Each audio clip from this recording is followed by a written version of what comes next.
Welcome back. Today we're going to be speaking through recovery. 5 main points that you guys need to be considering when wanting to optimize your recovery between training sessions to make sure that you can make the best progress possible. So stick around, I'm going to be speaking about each one of these 5 points during my session. Let's go.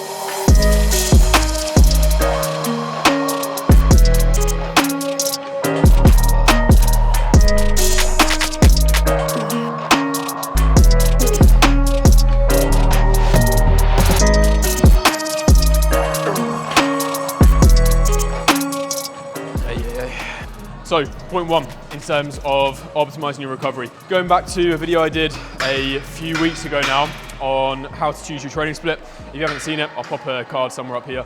Essentially making sure that your training programming is set in place with recovery in mind. So make sure that you can recover session to session, but also recover week to week and have a good amount of longevity within that training program itself. And what I mean by that is obviously session to session, making sure there's no residual fatigue, muscle tightness, soreness carrying into the next time you're training that body part, but more so on a macro basis of how many weeks could you possibly stick to this program and continue to progress it before you end up burning out, before you end up overreaching and needing a deload. If that's 2, 3, 4, 5, 6, 7 weeks, you probably need to back off a little bit in terms of volume, in terms of frequency maybe, so that you're then able to say, right, I could push here for 8, 10, 12 weeks before I then need to take a step back. So point number 1, just make sure your training is in the right place.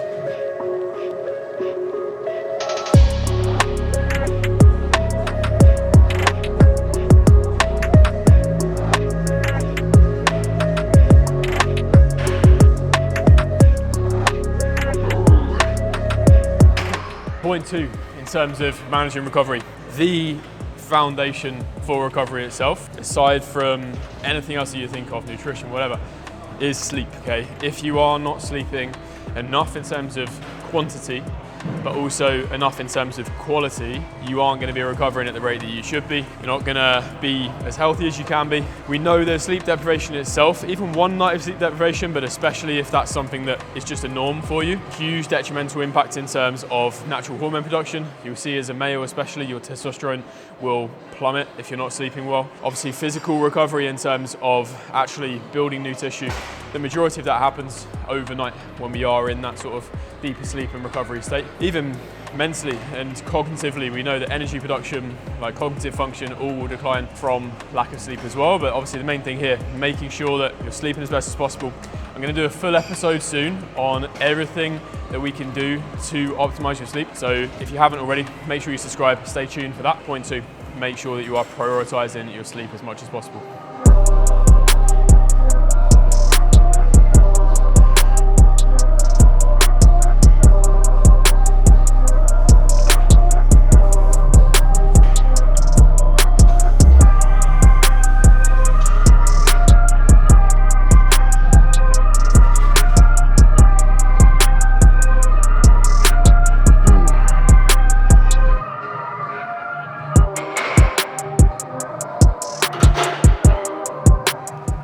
Point 3, in terms of optimizing recovery, nutrition is another foundational principle that we need to be nailing. There's obviously the baseline in terms of where your caloric intake is at, and if we're looking to optimize recovery and training performance, etc., then ideally we want things at minimum of maintenance, if not a slight surplus. We know that any time that you are pushing into a deficit, especially for a prolonged period of time, and especially when you're getting very lean, we know that that is going to have some level of impact in terms of your recovery. So that's something that you need to consider in itself when going through a dieting phase or some sort of prep. But aside from that, in terms of caloric intake, we then have how that is then broken down into your daily nutrition protocol. How are we splitting the macronutrients up in terms of totals? Are you hitting your baseline level of protein requirement in total throughout the day, which for most people, if you're resistance training, sticking around a gram per pound of body weight, if not a little bit higher if you prefer to, and then making sure that protein intake is split up fairly evenly throughout the day. What we're essentially looking to do there is spike muscle protein synthesis every 3 to 4 hours.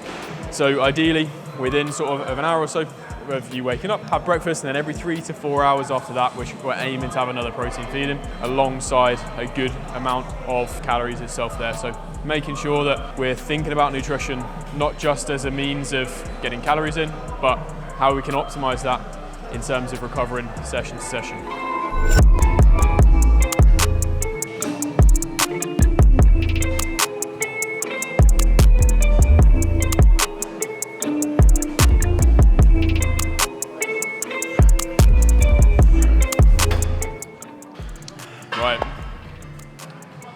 4?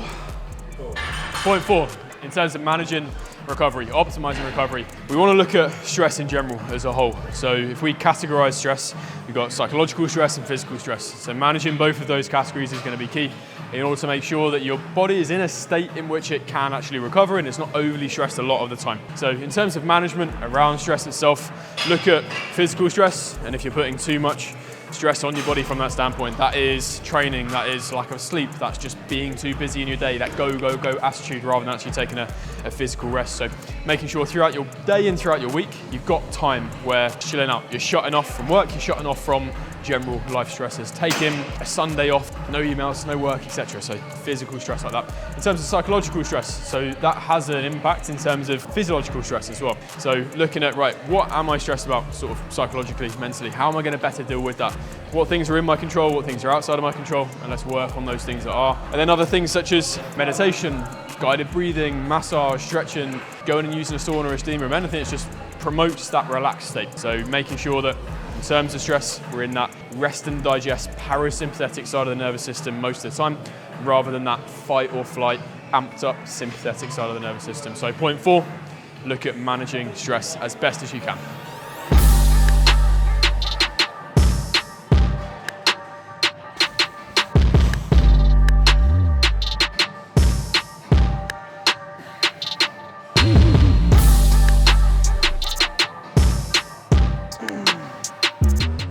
So the very last point, point 5, in terms of managing recovery. At some point, if you are pushing hard with training, if you're progressing over weeks and weeks, a few months, you will get to the point whereby we actually need to take a step back. We need to take some form of recovery week in terms of a deload or a devolume to make sure that we're almost washing off the fatigue that you've built up throughout that training cycle, almost resetting so that we can then push again. There's no way that we can just train and train and train, keep progressing, keep progressing, keep progressing without hitting that wall and seeing stress and recovery tip over that edge in terms of actually needing to take a step back. But we also see diminishing returns. We will notice potentially a decrease in training performance, especially within a gaining phase. Let's say with you're in a surplus, if everything else is going your way, there's no other reason why training performance shouldn't be going well, but you start to plateau, you start to just feel a little bit more aches, pains, you start to feel more tired throughout the day, you're relying a little bit more on caffeine, you're maybe just waking up feeling less ready to train. All of those things are signs that, right, maybe it's time to take a step back. Deloads or devolumes is another subject that we can cover in general within another video. As a general baseline, making sure that you're doing whatever necessary in terms of either taking a few sessions where you cut volume in half, cut intensity down, or my preference, you're just taking 3-4 days off training, completely come away from the gym, chill out, relax, and then come back feeling fresh. So point 5 in terms of managing recovery, understand when to deload and make sure that we're taking those recovery weeks as and when needed. So that is session done, video done. Hopefully that was useful. 5 points on how to manage and optimize your recovery within training. Such an important subject that you guys need to be thinking about and doing your best to manage within each training week and each training cycle in order to maximize your progress. So as always, hope that was valuable. Drop a comment below as to what you thought of this video. Any additional questions, anything that you guys need help on, as always, I'm always here. So just drop a comment below. But if not, do all that YouTube stuff. Like, comment, subscribe, and we'll see you in the next one. Peace! What were we speaking about? Recovery. Do I need... Oh, mate, right. It's just not going to go well today. It's just not going to go well. What did I speak about? Recovery. I don't know what I was saying then. Oh, I'm going to sneeze. That allows you to recover session to session. Fuck's sake then. I did it.